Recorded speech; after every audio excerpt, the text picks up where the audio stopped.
Hello everyone, we're taking a look at our newest template design release called Score.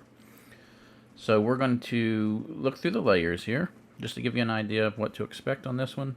A lot of this is going to be straightforward. Now, if for those that may be unfamiliar with smart objects, which is how we're going to manage our scoreboards, I wanted to make sure to do this walkthrough just so you can see it's fairly straightforward and easy to do, but if you've never used them, then they could be a little tricky. So let's just start at the top of our layer stack and work our way down just to get a brief overview. So we have our name components. These are just simple text, nothing special there. We have our little light bar effects here. Let's move this window out of the way.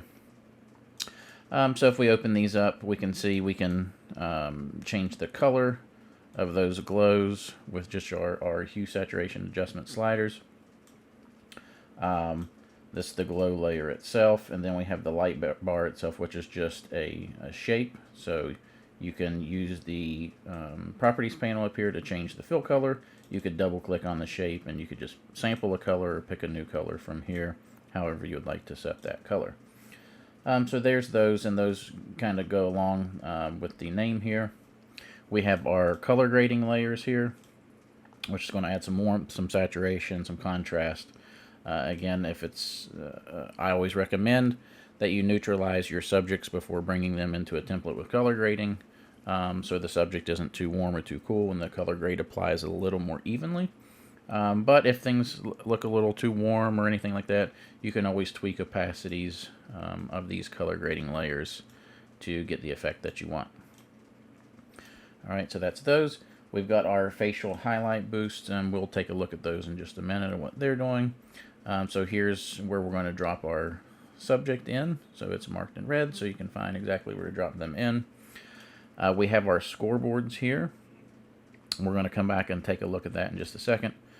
So here's some more light bars around the scoreboards. Those are formatted exactly the same way as the others we just looked at. And then there's some background smoke, and again with some hue saturation here, so we can tweak the color of that smoke. Alright, so let's jump up to our scoreboards because that's the one main thing we want to take a look at here. So included in here, 6 different scoreboards for 7 sports. So we have baseball, football, basketball, and then the lacrosse hockey scoreboard, soccer, and volleyball. Now, the way that these are customizable, this is the one area where it may be a little tricky for newer users, but these are set up as smart objects, and you can tell that these are smart objects because of the little thumbnail icon that's on these layers. Looks like the little box with the piece of paper here. It tells us that's a smart object. So all of these are just individual layers as far as turning them on and off within the design. But then if we want to customize one, let's say volleyball, because that's going to be the subject we drop in. All we want to do is double click on the little icon on the thumbnail. So let's double click here. That's going to open up a new document window. So you can see we got a new window up here, and within this window now is all the components of our scoreboard. So we'll see all the way at the bottom here is the scoreboard itself. Then we have our color layer for the scoreboard. So again, this is just a hue saturation layer that's masked for the scoreboard. So you can come up here and you can tweak these colors. You can tweak the saturation. You can tweak the lightness and darkness.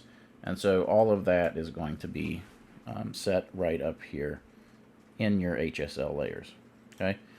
So this is just some painted on lighting effect right here, which just adds a little bit of additional glow around a few of these lights. And then we have our text field. So let's look at that first. Now the text field, you'll notice, is actually a smart object within this smart object. And so if we double click and open this, you'll see why we set it up this way. Now that this document has opened, you can see, let's put a solid color layer here so you can see what's happening here. We'll drive this to the bottom. So you can see if we drag this in, all of these text layers are floating around in this document, okay? And so this is so we make the text easily editable, and then it's set up to a smart object so that it applies to the shape of the scoreboard once we go back to the previous document window. Let's do this so we can see that a little bit better. There we go. So this lets you see kind of the text here. And this is, at this point, this is all just editable text. So instead of saying, you know, home of the dragons, we wanted this to say Wildcats. Well, there we go. We would just click check to accept that. We want to be sure to delete that back layer so everything behind it's transparent. And then once we make our text update and we close this window and say yes, we want to save it, you can see it updates that text and it just automatically applies that perspective shape to the scoreboard. So that's why that's set up that way as a smart object. Now attached to this is some text color. So if you wanted to change the color of all of this to text, again, HSL layer. So you can come tweak all of this. If you wanted to make the text black, we can drop that lightness, things like that. Okay, so all of that's in there. And then above that, you're going to see folder groups for each one of the numbered sections up here. So like here's our wins lights. We got the guest score. We've got the time up here. Sets won, home score, and then here's your sets down here. So any of these, like say for the home score, all we have to do is open this folder, and now you have digit 1 and 2 independently. So then we would just expand that digit, and if you wanted to change this score to 40, you would just turn the 4 on. If you wanted to change it to 45, well then we would open digit 2, and we would turn the 5 on. So it's literally as easy as that for all of the numbers on here. So you can customize all the text, customize the numbers to read as you want.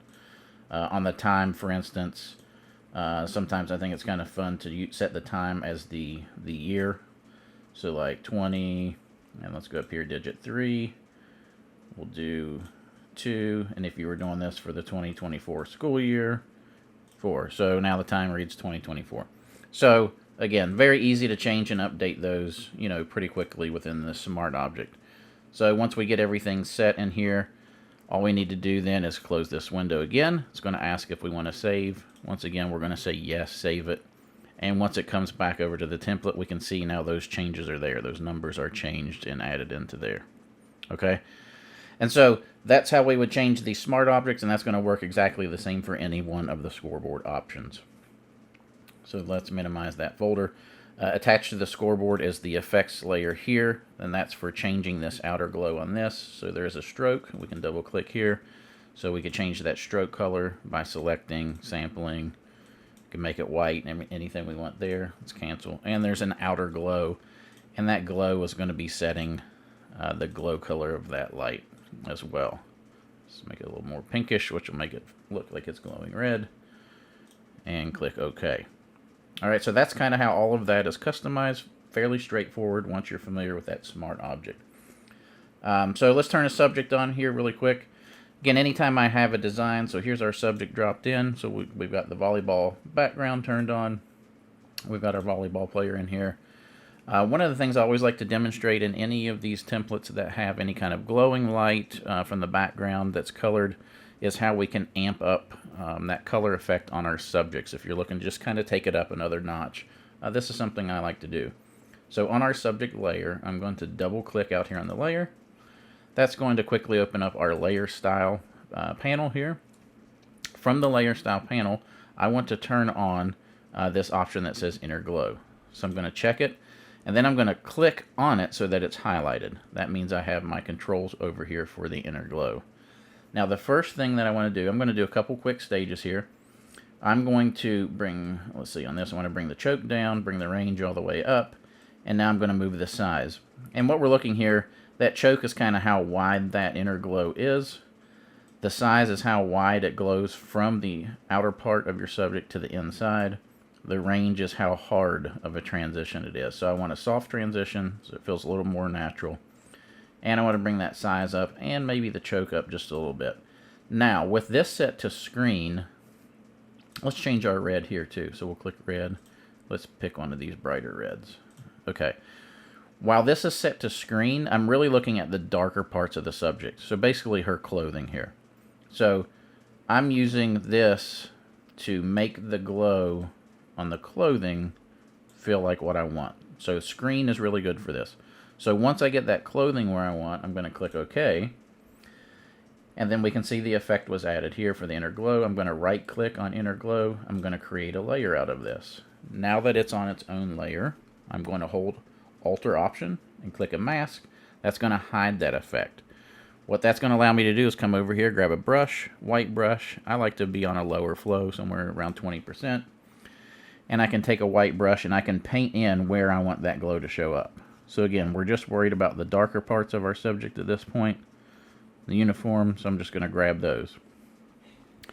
Now, one more time, I'm going to come into the subject again, and we're going to do the same thing. Double click on the subject, bring up layer style. We're going to turn on inner glow. This time I'm going to do a little change. Instead of screen, I'm going to use the color dodge blend mode. And instead of red, I'm going to push this a little more orangish for me. So if you look at the glow color back here, it feels like it has more of an orangish tone, even though that makes it feel red. So that's what I'm looking at here. So let's go ahead and pick something like that. Now again, I'm going to play with like size and range and get something that I'm happy with, which is turn that choke down all the way. Maybe somewhere right about here looks okay. So let's click OK on that. Same process, I'm going to right click on my inner glow, create a layer out of it. I'm going to hide it with a mask, so Alter Option and click. And then I'm going to take a white brush and I'm going to paint back in where I want that to show up. Now I'm focusing more like on the skin and hair and things like that. And so that's just a little way, if we turn these off and on, you can see how it just adds that little extra edge of color around your subject, which kind of blends them into the background and makes it just a little bit cooler. And then the last thing that I would do is our facial highlight boost. Now again, this is set up just to pop the highlights on the face a little bit. So we have this bottom one was for lighter skin tones. The top one is for darker skin tones, so choose the lighter one. I'm going to make sure my mask is selected, so my white box is around this black mask. I'm going to use my same white brush, and I'm just going to paint across her face a little bit here. And again, that's just going to pop those highlights out on her face just a bit more so she stands out. And if it's too much, all I'm going to do is bring that opacity off a touch. So we just get that little bit of extra pop of light on her face. And then I would call that done. So, hope you guys get a lot of use out of this one. I hope you find it's pretty straightforward and easy to use once you get into it, and can't wait to see what you do.